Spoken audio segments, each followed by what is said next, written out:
from India and Bangladesh. We have two of the top philanthropies in the climate space, Rockefeller Foundation and SIF, and we have a prominent think tank that will speak about this climate club concept that has come from Germany. So let me just get started with that and turn to Madam Vaiseka Aisha Khan. Madam, do you see climate pricing, carbon taxation as a tool in our arsenal of weapons against climate change, or do you see it as a diversionary, distractionary tactic? Thank you, Ulka. Good evening, everyone. Speak my mind. Actually, coming from Bangladesh, you all know how vulnerable we are. The Global Climate Risk Index puts Bangladesh in the 7th position among most vulnerable countries. But we contribute so little of the global emission. With, it's probably per capita 0.98 ton CO2 emission, and less than 0.47% of global emissions. Now, if we are talking about what does Bangladesh need right now, and what do countries like Bangladesh need right now? We need funds to mitigate the effects of climate change. We need funds for adaptation, both. And we need funds. When we are talking about funds, what about the loss and damages? And it's weird talking about human beings. I have seen, I'm from the coastal area of Bangladesh. I'm from Chittagong. And the home that I grew up in, the home that my father grew up in, the home that my grandfather grew up in, it's in the middle of the city, in the middle of Chittagong city. Now at high tide, the water comes into the courtyard. That is due to climate change. It is due to climate effect. And when it is happening to coastal belts who are more vulnerable, and I have seen newly built schools being washed away, and people's lives are, changed overnight. People are uprooted, and their life, their lifestyle changes. They are becoming poorer.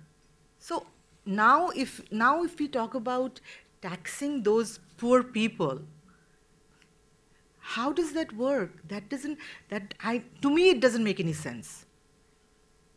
I've worked with finances, I've worked in banks, and I understand the money aspect. But why tax? What is the reason for talking about carbon taxation in the same breath as loss and damage, or adaptation plan, or mitigation?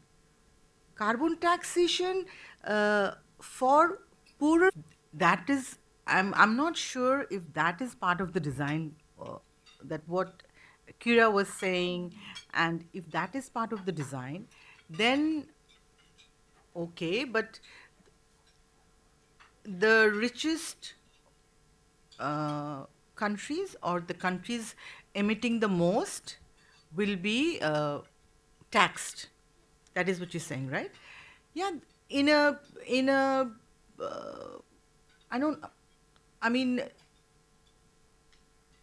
that sounds about right, but will the system work like that?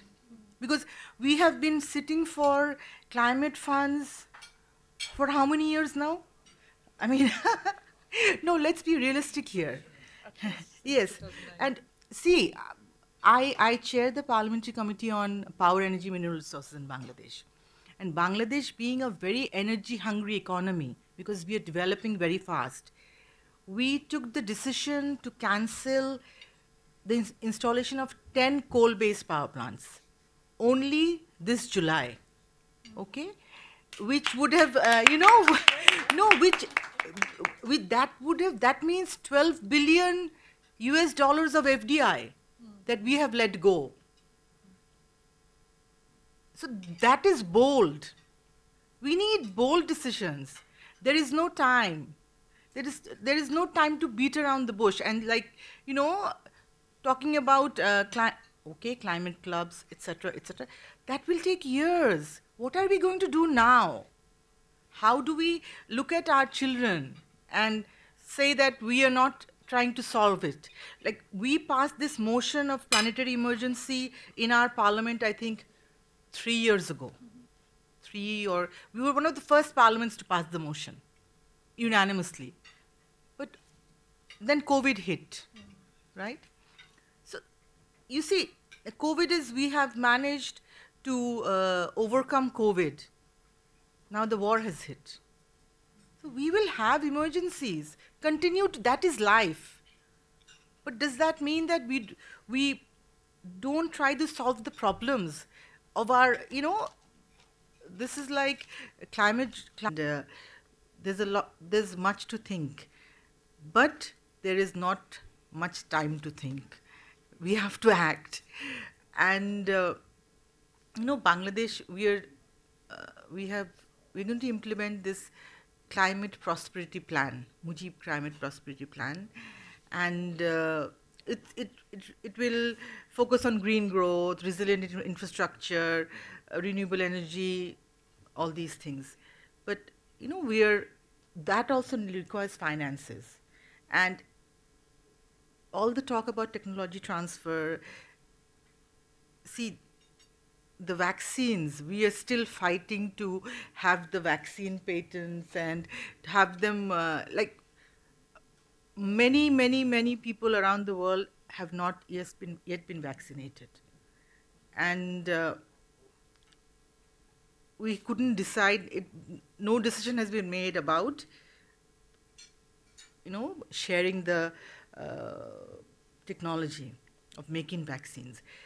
And climate issue is very, very serious, and there are finances available that we hear, and maybe all conditions, we should think about those conditions that finances depend upon.